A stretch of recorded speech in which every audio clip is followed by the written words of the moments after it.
all, I'd like to recognize Donna Axum Whitworth, Miss America 1964, who is right down here. She's our judges co-chairman, and she works with me and Hart and Glenn Widener and all of our great committee in putting together such an illustrious panel as we have for you today. These judges are going to answer questions about the Miss America program and their experience. They are not going to be led into any questions about their personal lives or their careers. They are here to talk about being involved as judges selecting the 92nd Miss America. So with no further ado, let's begin. Our first judge is Bradley Bayou. Bradley gained widespread recognition for his many contributions to the fashion industry. As a member of the Council of Fashion Designers of America, he has received numerous industry honors, including Mercedes-Benz Presents, Designer for Los Angeles Fashion Week at Smashbox Studios. While the Bradley Bayou Couture label is a favorite among celebrities, he also has a ready-to-wear namesake collection at QVC, where he has translated couture quality and the fundamentals of his book, The Science of Sexy, into an affordable clothing line. Bradley's fashion pieces have graced the covers and pages of many magazines and periodicals, including Vogue, Harper's Bazaar, Essence, Cosmopolitan, People, Entertainment Weekly, and InStyle magazine. He is a member of Oprah Winfrey's Glam Squad and has been a contributor on www.oprah.com, as well as an ambassador for NEDA, the National Eating Disorder Association, promoting healthy body images in the media and fashion industry. Please join me in welcoming Bradley Bayou.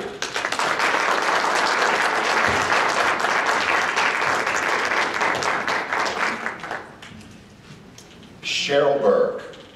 Cheryl has over 20 years dancing experience and several championship titles under her belt.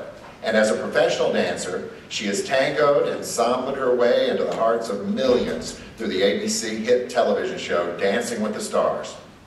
And she recently became the show's first professional dancer to appear in the finals 4 times. Champion twice, with Emmett Smith in season 3 and Drew Lachey in season 2. Now at the ripe young age of 27, she has used her appearances on Dancing with the Stars to propel her career into different avenues. In 2008, she opened her first dance studio, the highly successful Cheryl Burke Dance Studio, and she's authored a best-selling biography. Please welcome star of Dancing with the Stars, Cheryl Burke.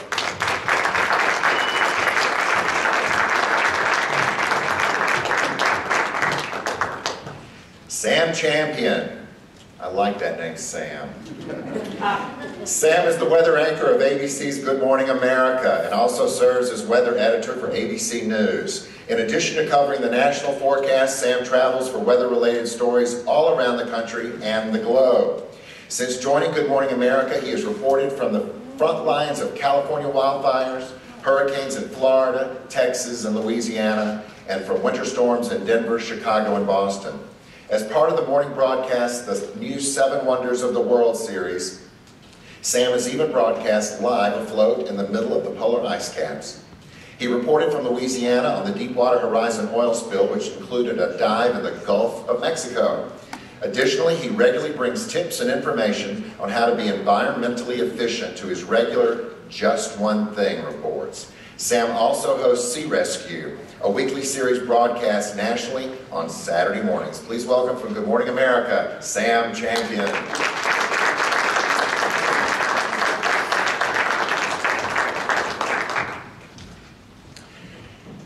Mary Hart. Besides being my friend for over 30 years, Mary is best known for hosting Entertainment Tonight, and she's also done that for 30 years. Her reporting has included interviewing every major motion picture, television, and music star for the last 3 decades, from Dame Elizabeth Taylor and Frank Sinatra to George Clooney, Angelina Jolie, and Justin Bieber.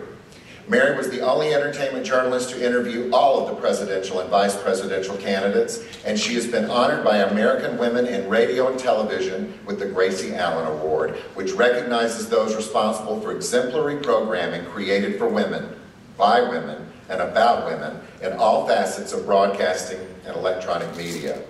She was also presented with the Samaritan Award by the National Association of Broadcasters Education Foundation for her work on behalf of several children's charities around the country.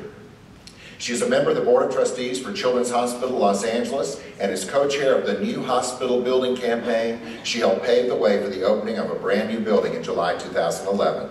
She is also an ambassador for Child Help USA that combats child abuse all across America. Please welcome Ms. Mary Hart.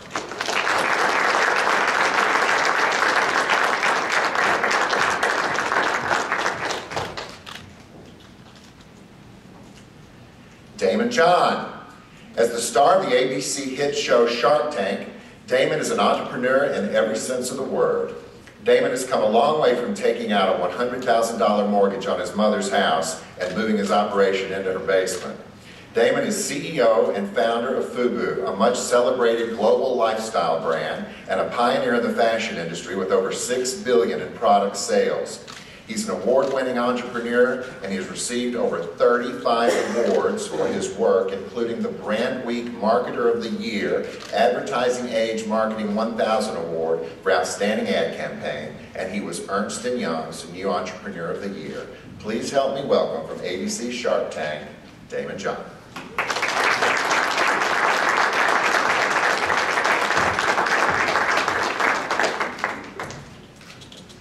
Our golden McKayla Maroney.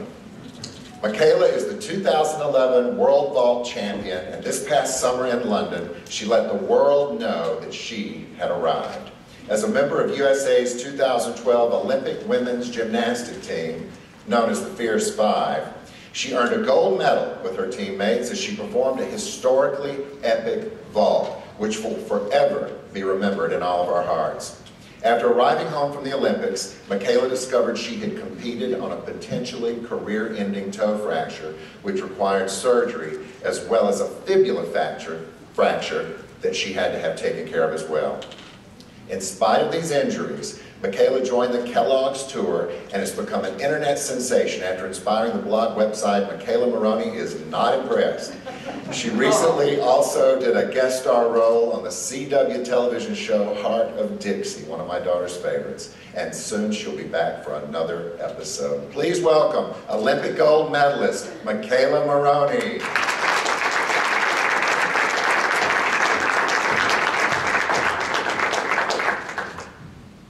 And last, but certainly not least, Miss America 2009, Katie Stam Burke. Since her years reigning Miss America, Katie has traveled over 250,000 miles on behalf of Children's Miracle Network hospitals and our armed forces, and her personal platform of promoting community service and involvement has taken her all over this great country of ours. Katie continues to travel the country on her national speaking tour as an advocate, spokeswoman, host, author, branding professional, and performer.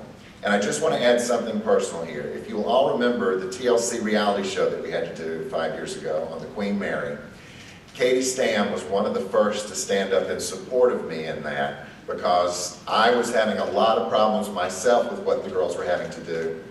But Katie got it from the beginning. This is going to bring down our average age demographic, and bring it down it did. It came down from age 58 to age 37, and Katie Stam was part of the class that helped us do it, and as Miss America 2009, she's represented that class beautifully in all her other endeavors. Please welcome Katie Stam Burke.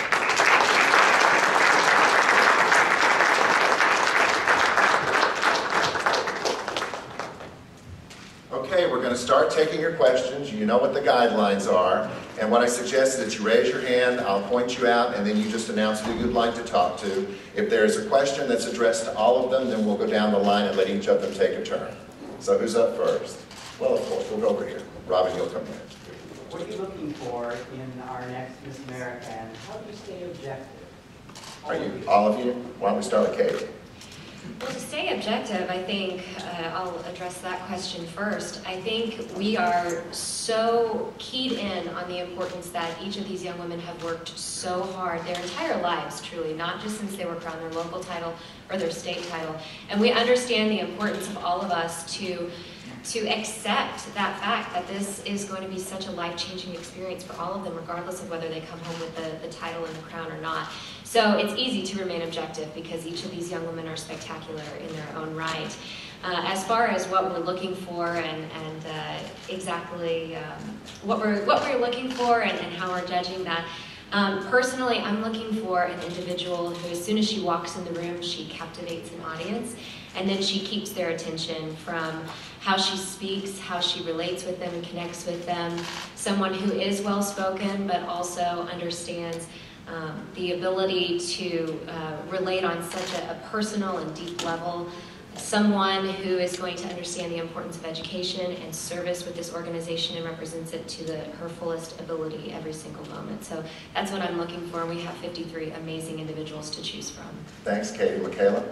Just like Katie said, every single one of these girls are so special, so it's very easy to know how hard that they have worked, and I just try to judge them fairly. And my favorite thing to pick out is just somebody that I know that I would love to look up to and who can be relatable to all ages, and come up to that 5-year-old girl and be able to inspire her, and come up to that 40-year-old who's having problems and inspire them. So that's definitely something that I like to look for. Thanks, McKayla. Daymond? Yeah, the judging process is so, it's perfected, and obviously you get something right after 90-something years, right? And the beauty of it is the way they separate the girls and you judge them on many different levels. It keeps the process that way, as well as, you know, I'm looking almost like on Shark Tank. I'm investing in a person.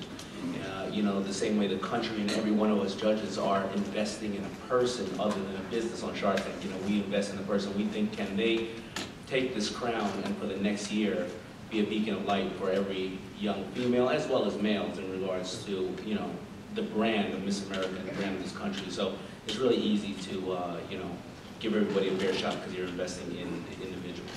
Thank you, Daymond. Mary? Well, so much of, it's all right. Everything has been said that is so wonderful about Miss America. We're all here because we're looking for not the perfect person, that is impossible to find, but the young woman who has relatability and compassion, who can sit down with a terminally ill child at a children's hospital and the next day perhaps visit with the President of the United States with a serious issue on her mind that will make people listen. It is compassion, intelligence, caring, beauty, inside and out. And it's a tremendous responsibility. So our next Miss America, and we have no doubt we're going to have a wonderful Miss America, has to have all of that in one package so that she can represent the youth of today and perhaps take focus away from the negative things in society today that happened and help younger people strive to achieve something higher and better in their lives. Thank you, Mary. Sam? I got to say, first of all, what an amazing panel of judges. I've gotten to know each one of these people, and you're in good hands choosing your Miss America this year. I think that the process itself, it's a lot easier to be objective than you might think, and certainly than I did coming from outside the pageant world, because you're judging these women on each individual thing. It's their performance, it's their question, it's their gown, and so you're judging them individually on each one of those, and it comes out perfectly objective because you're not looking at this young lady as a whole until you get to the very end of it, and it's already been kind of whittled down. As far as what I think we're looking for, my job is to be in the middle of America most of the time. So I'd like to think I have a pretty good idea of what America's like. I think we're looking for that young woman who does take the positive edge of celebrity. There's so much that I would consider negative about celebrity today. This is the positive. It's a fresh look at Miss America. It's energized, it's a great pageant, and this young woman will inspire other young women, and that's what we're looking for. Thanks, Sam. Cheryl Burke? Well, for me, it's the first time that I've been in the judge's seat. I'm always being judged. So I know I understand what all of these beautiful young women are going through. I mean, they're nervous. You know, they have to not only, you know, impress us with their talents, but their interview. But for me, I'm just trying to find someone that I can really relate to as a young woman myself. And, you know, to see if I can really connect to them, to see if they're down to earth, to see if they can just go anywhere in the country and be able to relate to anybody. And, you know, for me, I have to say that, you know, I have such a newfound respect for Miss America. I mean, all of these women are so talented and so educated, and they're all just so amazing. So it's been such a pleasure just to be able to be here and judge for Miss America. Thank you, Cheryl. Brett. I come from the fashion world, and I think we, in the fashion business, have sort of set a bad image for young girls today. And the great thing about judging these girls is they offer so much more. And I have 2 daughters, and I want to find somebody who is inspirational to everybody, not just physically, but on all levels. And these girls really are blowing me away, I can say. And I hope that we do justice to being a girl. We have no doubt that you guys will. Robin Leach. So I'm going to ask a question of all of you, which is easy, and it's an amplification of what you just talked about. And then I want to ask a tough question of Mary that relates to all the answers that they all do. So the first part of the question is the actual judging process that you all go through with these girls more difficult than you imagined it would be? Are you being deliberately hard on them? How do you deal with that in the actual judging process? One person looking at another person. Who wants to go first? We go down the line. Okay, Katie. Hi, Robin. Hi. How are you? Good. You look wonderful. Happy to see you here.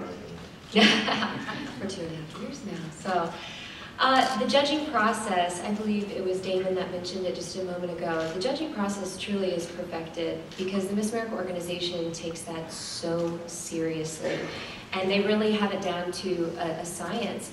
And so as far as our ability to judge and everything, I mean, it's always difficult looking at someone and saying on a scale from 1 to 10, how great are you with your talent? How great are you in swimsuit? I mean, I find it very difficult because I think all these girls are so spectacular and it would be so easy to give them all a perfect 10 because they deserve it. They worked that hard and they represent that for me. But I think that as we are looking to crown the next Miss America, we are looking for the best of the best, the cream of the crop. And as we have been told and as we have come to realize that this judging process just works and that we need to trust the process. Thanks, Katie. McKayla.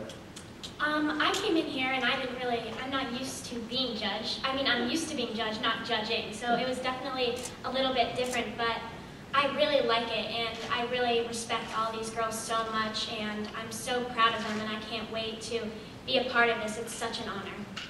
Thanks, McKayla. Much harder than I thought it would be. You know, I throw really, really difficult, sometimes can be perceived as nasty questions at them because I want them to be on their toes. And what's even harder about that is when they get it right and hit it on the head, which I would have not got any of them right at 21, 22 years old. I can't go, yes, you did it right. I have to sit there with the stone face and go, Much, much harder than I thought it would be. Thanks, David. Mary. Well, I have to say, really a turning point in my life was when I was in the Miss South Dakota pageant. And so I was part of the Miss America process, the local pageant in Sioux Falls, the state pageant, and then on to Miss America in Atlantic City at that time. So I was at least familiar with the pageant structure. Now that said, coming in as a judge, when we had our orientation, I've got to admit I started to feel the pressure. It made me a bit nervous. And sitting there for the past 2.5 days, as we have, interviewing each one of these young women, has not necessarily been easy for me. I'm trying to listen so carefully. First of all, we had our homework to do, but to listen carefully and evaluate, have they been tremendously rehearsed? Does it seem natural? They are all beautiful young women. They are all incredibly accomplished, as we have said, and wildly impressive. I mean, if this is a representation of tomorrow's America and the world, we're in great hands. But it is difficult because I think we all take the responsibility seriously. And finding that young woman who is well-rounded, well-balanced, and like I said, is the total package, weighs upon me personally, but I know she's there. I have no doubt. So as the competition goes along, you know, we've seen them all in 2 phases at this point. So, you know, that's how the package comes together. And we are working and sweating it out every night, as we learned last night. Thanks, Mary. Sam? I honestly have to say it is 1,000 times harder than I thought it would be, and encouraged that way by the pageant. I thought that I would be meeting delicate flower beauty queens with not a lot to say, and that we would have to take it easy on them, that we would be instructed to take it easy on them. Quite the opposite. It's ask them the hard questions, put them in pressure, see how they handle the situation, judge them honestly. I'm incredibly impressed, and I thought I would just be having fun. Did you see that book? Have you guys seen the book? It's like this thick. So it's work, and it's a lot harder than I thought it was going to be. Thanks, Sam. Cheryl? Yeah, I mean, so much harder than I expected. And for me, you know, the interview process was really hard because I'm used to being interviewed, not asking the questions. And so for me, I was really nervous. I was more nervous to sit on the judge's seat than dancing in front of millions of people. So this whole process was, you know, a lot harder for me. But I do enjoy the talent side of it. Obviously, that I have to say, I love seeing all of them go out there and dancing or singing or whatever they do. And that, for me, just puts a smile on my face. But the whole process has been, wow, like an eye-opener. And I've learned so much every single day, just being able just to spend a little bit of time with all these beautiful women. Thanks, Cheryl. Bradley? Hell yeah, it's difficult. I wasn't expecting this at all. I mean, first of all, you read their resumes and you're saying to yourself, how could this kid be 19 years old and have done this? I feel underaccomplished after reading them. But the interview process to me was fascinating because the 7 of us felt really a lot of pressure to put them on the spot.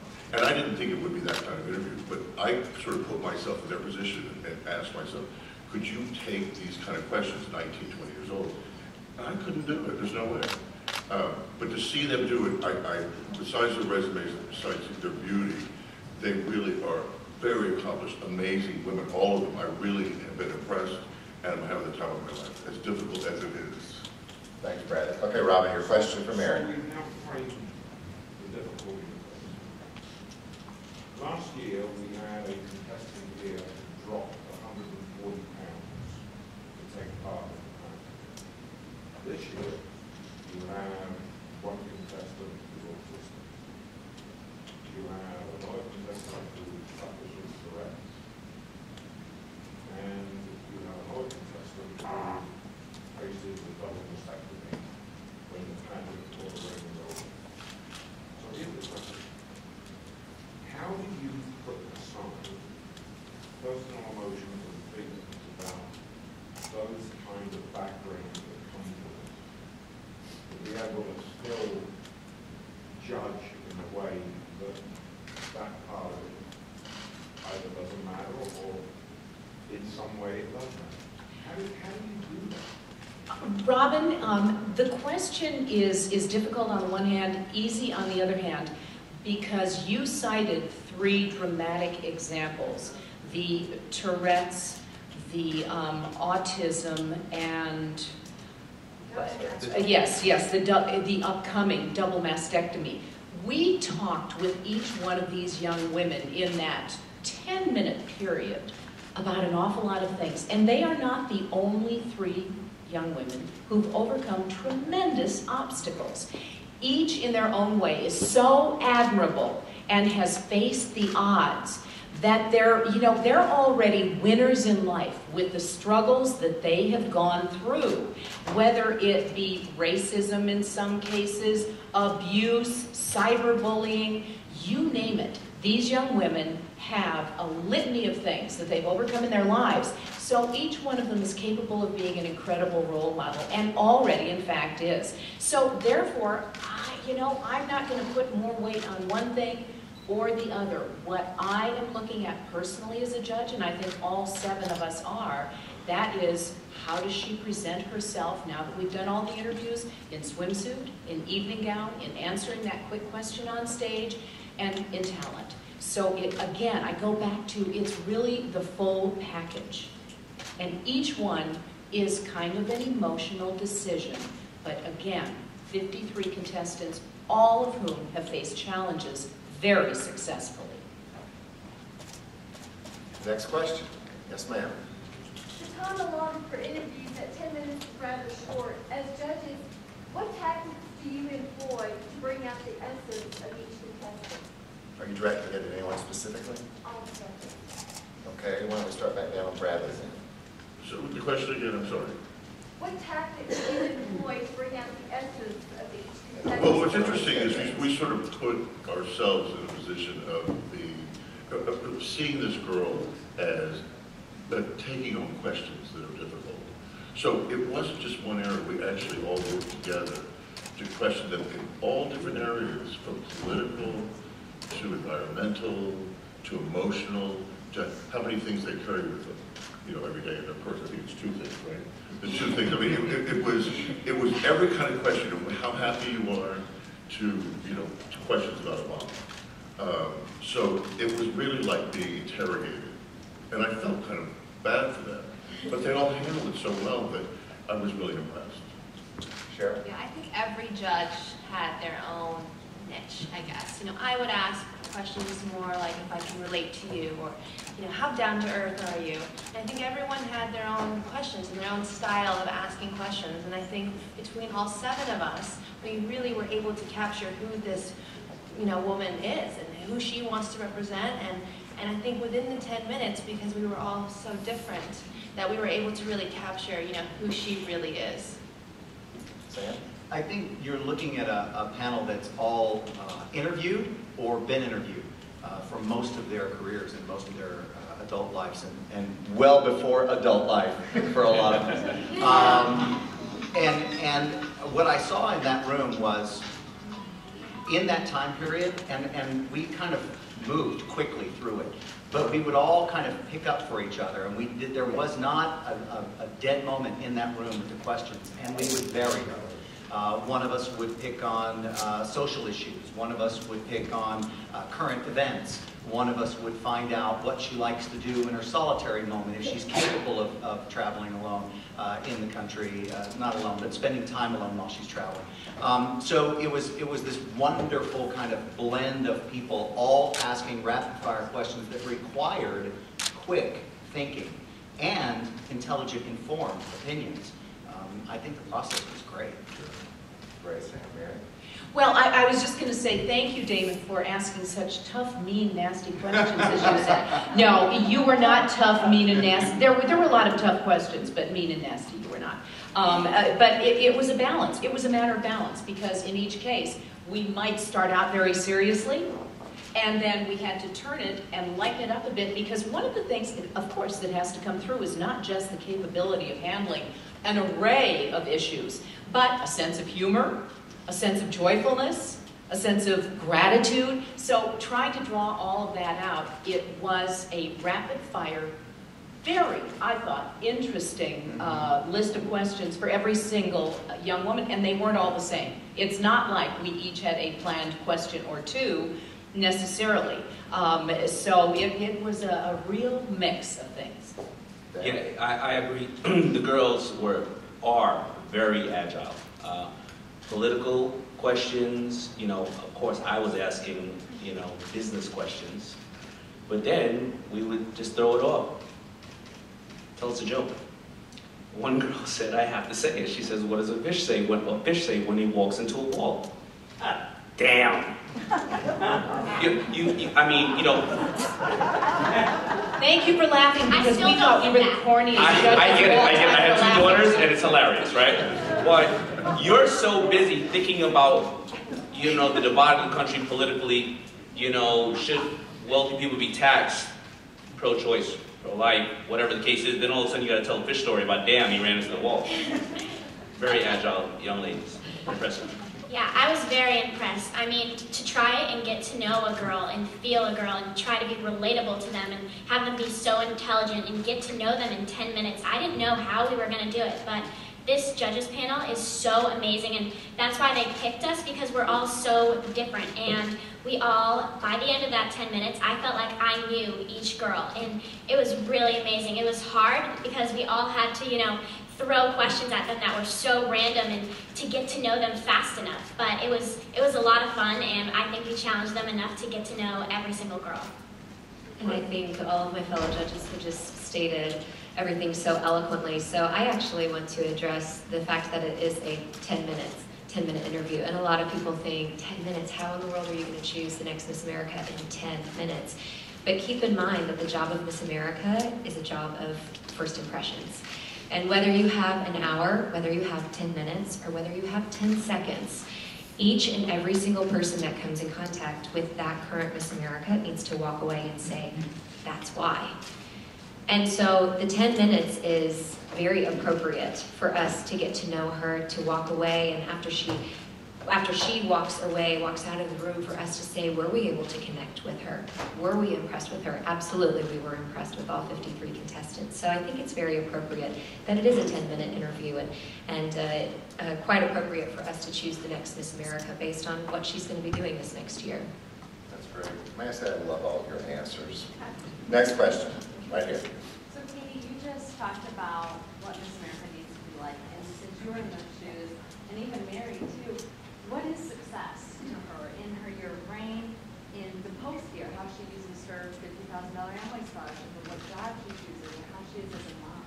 And we are so thankful to Amway for that wonderful scholarship.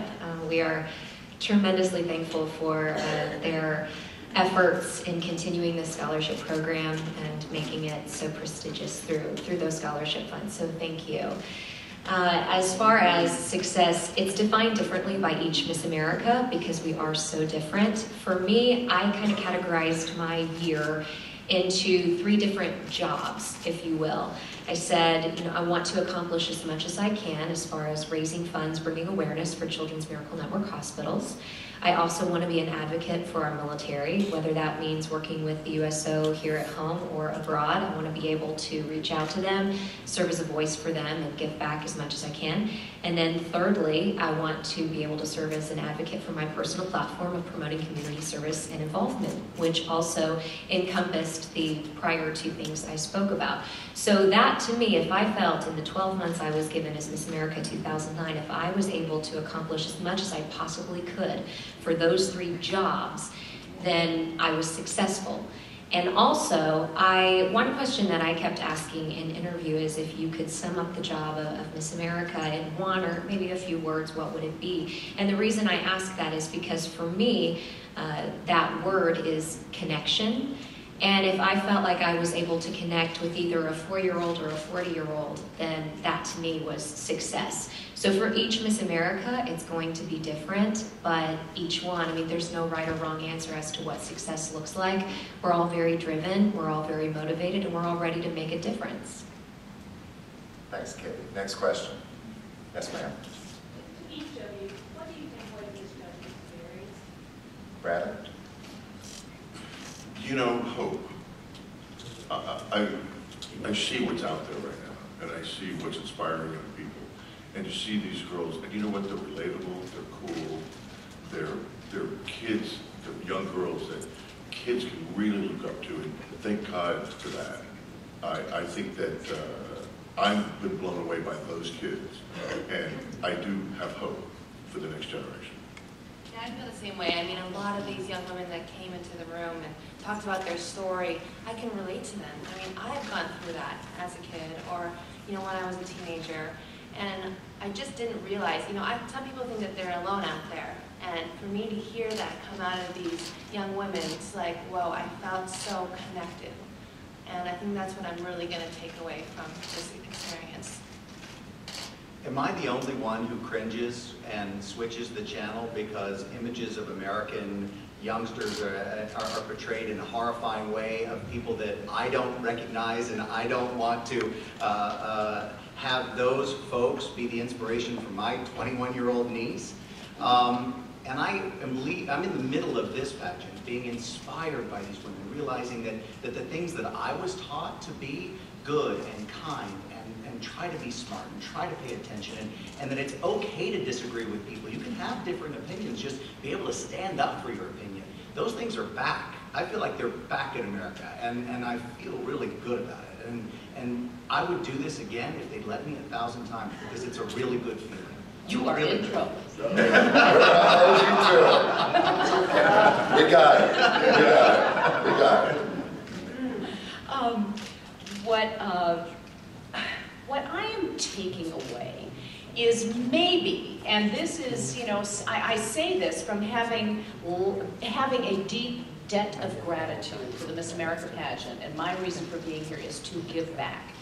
And, you know, I thought, oh, give back, give back. That has always been a part of my life. That's, I think, what's so important about Miss America, the service orientation of the program. But as each of these beautiful young women came into the room, I kept thinking, you know, here is that dilemma we have. Miss America always looks perfect. They're all beautiful. It is important. But how do you cut through that so that you don't have people tuning out in the back of the room going, there's no way, there is no way teenagers who are in the inner city can relate to this young woman no matter what her story is or what she has to say.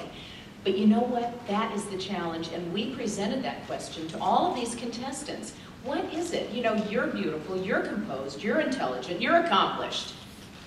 How are you going to be able to do that?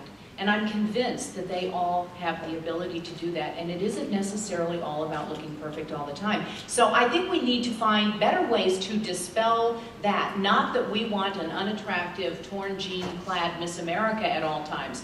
But you know, that's part of the evolution, and that's the relatability, because society, in my opinion too, Sam, has gotten more grungy, if I can put it that way. And you know, we want to uplift America. It's a huge goal, and you know, a huge challenge ahead of us. But again, I would agree. Bradley, it gives me hope, very definitely. And if we could just, you know, muss up the hair a little bit, I'd be very happy. Sam, I hope I'm not in trouble. No, you're not. We welcome all opinions, always. David? It's going to be very similar. You know, I'm just amazed at what these girls have accomplished at such a young age. You know, they're going to be doctors, lawyers, you know, scientists. My only notable thing I did at school was I got left back twice. That's it. It was notable. I didn't say it was good. And I have two beautiful young daughters, and I think that they're accomplished. But these women are the cream of the crop, and they've earned it. And this is not something about beauty. This is something about, you know, achievement, you know. So it's just really inspiring to see the next generation, or that part of the next generation that we never talk about, you know, that is so impressive. So I mean, I'm floored by these young ladies.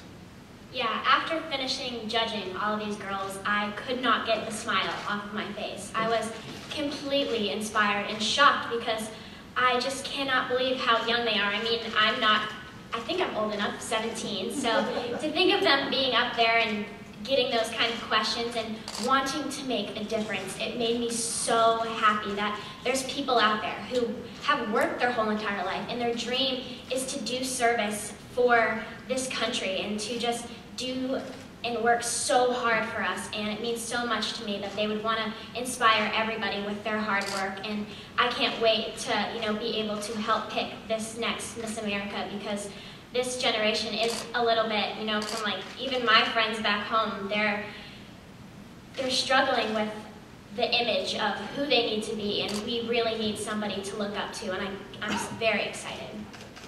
I'm coming away from this judging experience being empowered, being renewed, and that's what Miss America is all about, empowering women since 1921. For the last 92 years, it's all about providing women a voice, and in the 40s, providing women with the opportunities to reach higher education through scholarship assistance, and also empowering women through acts of service. And we are so thankful for the scholarship dollars. Every single young woman who came here to compete is walking away with a scholarship to help them with their education. And so I look at that and I just feel so empowered through that, knowing that these are the future leaders of America, and I'm so happy to know that my children someday will be able to look up to Miss America and feel that same empowerment that I do, and hope that you all do as well. Thank you, Katie. We have time for about 2 more questions. Follow-up question. Sure, and we'll come back to you. Sorry. Go ahead. Follow-up question on what Katie said. Is it tougher being a contestant like you were, or a judge like you are now? I kept saying that yesterday. I said, I don't know. Who Katie Stam? I don't know what's more nerve-wracking, being judged or being the one that's judging. And I don't know that I have decided that just yet after going through the interview process and seeing one night of onstage competition. I've enjoyed both sides. I thoroughly enjoyed being a contestant. Someone asked me yesterday if I was, which part I was more nervous about as a contestant. I said, I think it's a different kind of nerves because when I was a contestant, I was so nervous about the anticipation, having to wait until it was your turn to take the stage. And as a judge, I just feel like I'm nervous all the time. But I have thoroughly enjoyed both aspects of it and so grateful and so humbled by the opportunity to be able to do it. Thanks, Robin. Back here. To the judges who maybe weren't as familiar or exposed to the Miss America pageant, or the organization, what has surprised you the most, or what has impressed you the most as you've learned more about this organization? The organization, to begin with, I'm very impressed with the dedication that these people put into this, and they do it for no money, which is something very unusual right now. And really the devotion to this cause and finding people that can inspire other people. I am humbled too, like Katie said, because I see the future in these kids. And it's all because of the organization and the way they run it. Honestly, for me, I think a lot of people get this. I didn't really know, because I wasn't well educated about the difference between Miss America, Miss USA, and Miss Universe. And coming here, I was shocked. I was like, oh my gosh, there's so much more to these women than just beauty. It's so much more coming from within and really getting to know them. And if they're well-grounded, if they're relatable, it's just like, it's really just changed everything. For me, it's just been a whole whirlwind. And I've been so, like everyone else says, so humbled by this experience. And it's been really fascinating to be here and see all these women grow. I know that the message has been out there about what this is all about for a long time, but in my world, I'm busy, I'm watching other things, running, jumping on airplanes. I'll tell you what I didn't know. I didn't know, what's the number, Sam? Is it $45 million in scholarship money? The largest scholarship organization for women? Is it even in the world? If that to me is not getting out there enough, that's not being said enough. Yes, they're beautiful. Yes, they're smart and they're accomplished and they have great opinions. But the top headline to me is, particularly in this economy, in this day, scholarship pageant, and millions of dollars in education money. I'm floored by that. That's something I just didn't know. Well, you were addressing this to those with less experience. I would just like to say something. I have been amazed at the volunteerism at work here. When we had that pageant for all of those years in Atlantic City, and I see former Miss America sitting right here, it was a glorious, glamorous experience. And it was a huge deal for Atlantic City, and it was an even bigger deal for the United States of America. There were 3 television networks. Today in our fragmented world, it's a struggle to get anything on the air and a bigger struggle to keep it on the air. And if it weren't for the total dedication, the generosity of Sam and Mary Haskell and our friends here in Las Vegas, the Weigers, the Fines, the Loudons, the Spanoses, and I can, the list goes on. And the volunteer efforts of people paying their own way to fly in and be here. It didn't used to be that tough because television was so different. So we have to bow down and thank them and the tens of thousands of young women who have benefited just in the past 10 years because it's gone from TNT to ABC and is doing very well, but it's still not easy. So every young woman in this pageant organization needs to say thank you, and I think we all have to be aware of what a struggle it is, but how very important, because as Sam said, $45 million in a day and age where school tuition is going up. It's a phenomenal thing. Thank you, Mary. And I'd just like to say,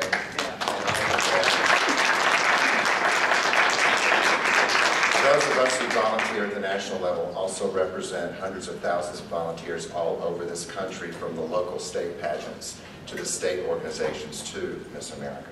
And for you to hit that and to share your feelings about that are greatly appreciated. Thank you, Mary. Daymond?